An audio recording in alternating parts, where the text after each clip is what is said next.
தமிழ் வணக்கம். இன்றைக்கி நம்ம ஏன்ஷியன்ட் ஹிஸ்ட்ரியில் புத்திசம் அண்ட் ஜெயினிசம் பற்றி பார்க்க போகிறோம். இதுக்கு முன்னாடி நம்ம பார்த்த 4 வீடியோலையும் இயர்ஸுக்கு நம்ம அதிகமாக இம்பார்ட்டன்ஸ் கொடுத்துருக்க மாட்டோம். அது எல்லாத்தையுமே ஷார்ட்டாக இப்போ பார்த்துடலாம். மனுஷன் தோன்றுனதுலேருந்து 10,000 BC வரைக்கும் பழைய கற்காலம், அதாவது பேலியோலித்திக் ஸ்டேஜ்னு நம்ம சொல்கிறோம். பேலியோக்கும் நியோக்கும் இன்பிட்வீனில் ஒரு 3000 இயர்ஸ், அதாவது 7000 BC வரைக்கும் மீசோலித்திக் ஸ்டேஜ்னு சொல்கிறோம். அப்புறம் இந்த 7000 BCலேருந்து 4000 BC வரைக்கும் நியோலித்திக் ஸ்டேஜ்னு சொல்கிறோம். இந்த நியோலித்திக் ஸ்டேஜுக்கு அப்புறம் கால்கோலித்திக்கும் ப்ரீ ஹராப்பனும் கிட்டத்தட்ட ஒரே காலகட்டம், அதாவது 4000 BCயில் தான் ஸ்டார்ட் ஆகுது. இன்னும் குறிப்பாக சொல்லணும்னா கால்கோலித்திக் ஸ்டேஜ் இந்தியாவில் ஸ்டார்ட் ஆகிறதுக்கு முன்னாடியே ப்ரீ ஹராப்பன் ஸ்டேஜ் இந்தியாவில் ஸ்டார்ட் ஆகிடுச்சு. இந்த வில்லேஜ் பேஸ்டு ப்ரீ ஹராப்பன் ஸ்டேஜ்லேருந்து ஒரு சிட்டி பேஸ்டு சிவிலைசேஷனாக ஹராப்பன் பீப்புள் மாறினது 2600 BCயில் தான்.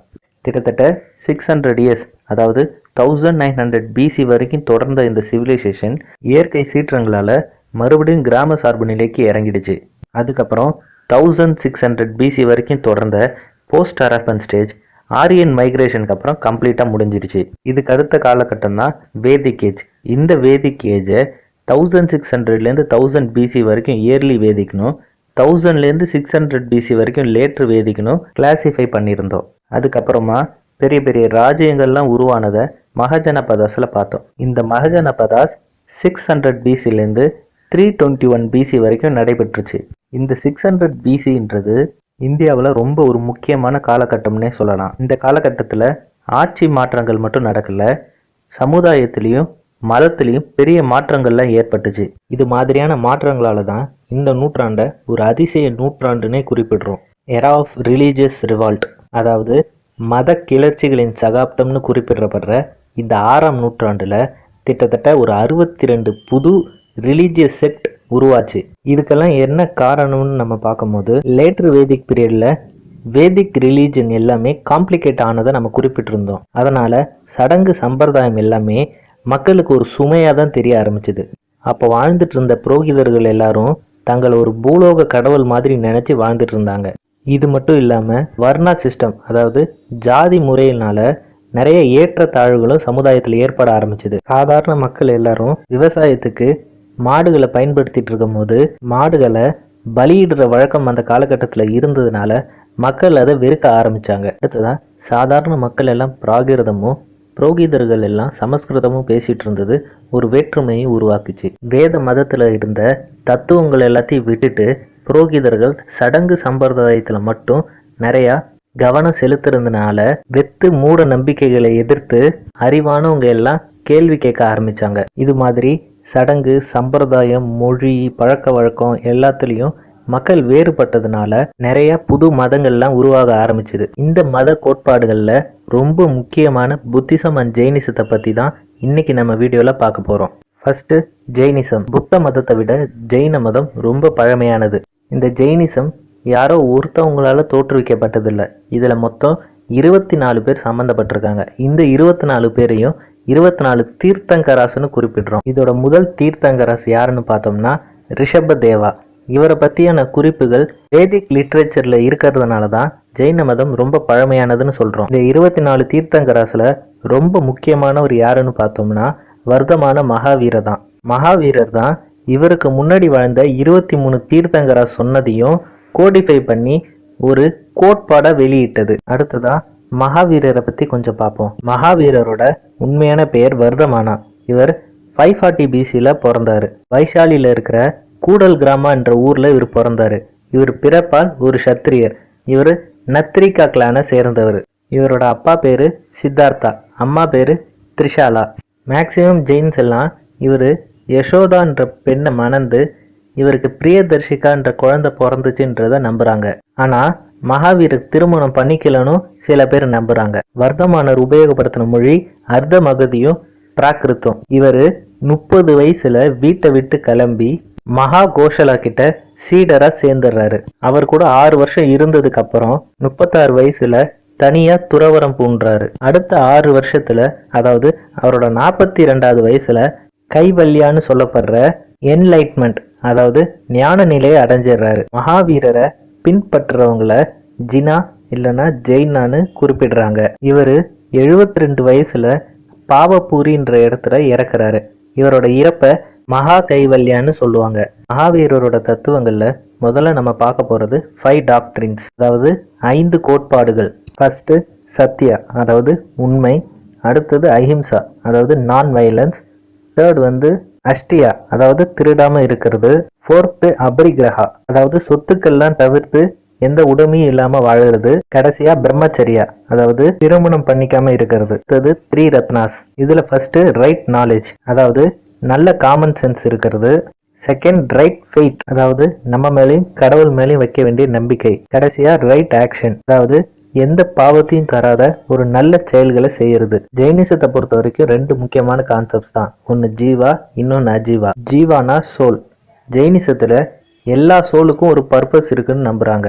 அஜீவானா பாடி. எல்லா ஆப்ஜெக்ட்ஸ்லயும் சோல் இருக்குன்னு நம்புறாங்க. இந்த பேசிக் ஐடியாஸோட ஜெயினிசத்தோட டீச்சிங்ஸை பத்தி பார்த்தோம்னா, அவங்க அஜீவான்னு சொல்லப்படுற பாடி எப்பயுமே ஒரு சுமையா தான் கருதிட்டு இருந்தாங்க. இந்த சுமையை தாண்டறதுக்கு ஜீவான்னு சொல்லப்படுற சோலை ஆக்டிவேட் பண்றதுக்கு பிராக்டிஸ் பண்ணணும்னு சொல்றாங்க. ஜெயினிசம் கடவுள் கொள்கையை ஏத்துக்கிட்டாலும் சோலுக்கு தான் முன்னுரிமை கொடுத்தாங்க. மகாவீரர் வர்ணா சிஸ்டத்தையும் சமுதாய ஏற்றத்தாழ்வுகளையும் வன்மையா கண்டிச்சாரு. இவரோட ஃபாலோயர்ஸ்னு சொல்லப்படுற ஜினாவை வியாபாரம் பண்ணலாம்னு விவசாயம் பண்ணக்கூடாதுன்னு சொல்றாரு. ஒருத்தவங்க தன்னோட வாழ்க்கையில இந்த டீச்சிங்ஸ் எல்லாத்தையும் ஃபாலோ பண்ணா மகா கைவல்யாவை அடைய முடியும்னு மகாவீரர் நம்பினாரு. அடுத்ததா ஜெயினிசத்தோட பிரிவுகளை பத்தி பார்க்கலாம். ஜெயினிசத்துல ஸ்வேதம்பராஸ், திகம்பராஸ்னு 2 செக்ட் இருக்கு. இது எப்படி உருவாச்சுன்னு பார்த்தோம்னா, மகாவீரர் இறந்து ஒரு 150 வருஷத்துக்கு அப்புறம் மகத நாட்டுல ஸ்தூல்பத்ரா, பத்ரபாகுன்னு 2 சமணத்துறைகள் வாழ்ந்துட்டு இருந்தாங்க. இப்ப மகத தேசத்துல ஒரு பெரும் பஞ்சம் ஏற்பட்டுச்சு.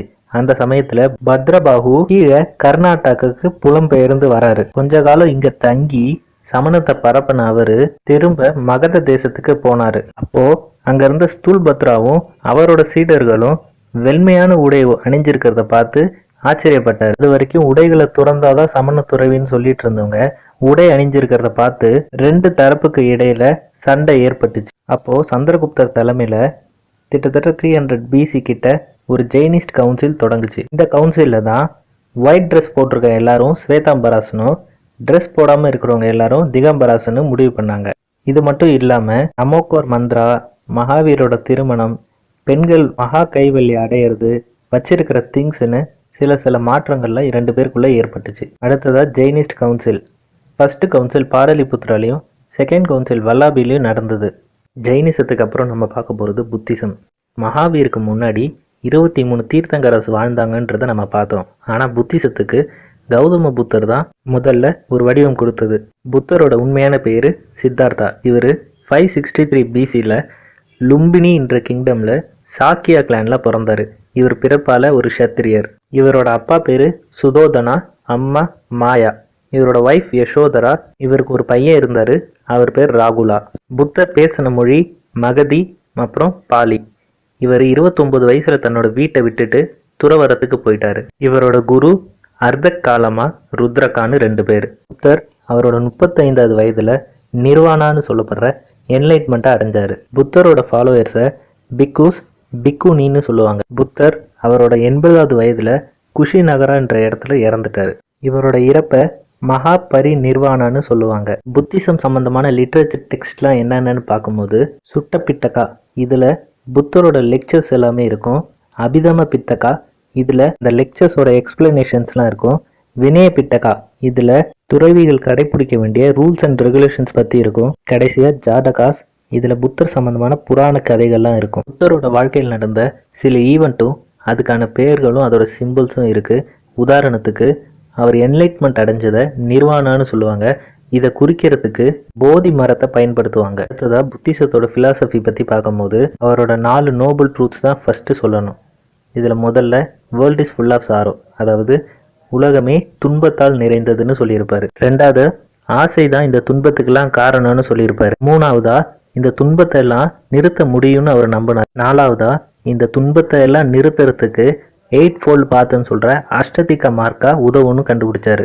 இந்த அஷ்டதிக மார்க்கால வர 8 என்னன்னா ரைட் டிட்டர்மினேஷன், அதாவது சரியான தீர்மானம், ரைட் லைவ்லிஹுட் சரியான வாழ்க்கை, ரைட் ஆக்ஷன் சரியான செயல், ரைட் நாலேஜ் சரியான அறிவு, ரைட் ஸ்பீச் சரியான பேச்சு, ரைட் எஃபெக்ட் சரியான முயற்சி, ரைட் கான்சென்ட்ரேஷன் சரியான ஒருமைப்பாடு, ரைட் அவேர்னஸ் சரியான விழிப்புணர்வு. இந்த 8 ஒழுங்கா இருக்கும்போது ஒருத்தவங்க ஆசையால உருவாகிற துன்பத்தை மீண்டு வர முடியும்னு புத்தர் நம்பினாரு. புத்தரோட டீச்சிங்ல அடுத்து நம்ம பார்க்க போகிறது 4 கார்டினல் விர்ச்சுஸ். இதுல ஃபர்ஸ்ட் மைத்ரி, அதாவது எல்லாரையும் விரும்பணும்னு அர்த்தம். அடுத்தது கருணா, அப்படின்னா கருணை உள்ளம்னு அர்த்தம். முடிட்டானா இன்னொருத்தவங்க வெற்றியை பார்த்து சந்தோஷப்படுறதுன்னு அர்த்தம். கடைசியா உபக்ஷா, அப்படின்னா உள்ளார்ந்த அமைதின்னு அர்த்தம். புத்திசமை பொறுத்த வரைக்கும் 3 கான்செப்ட்ஸ் இருக்கு.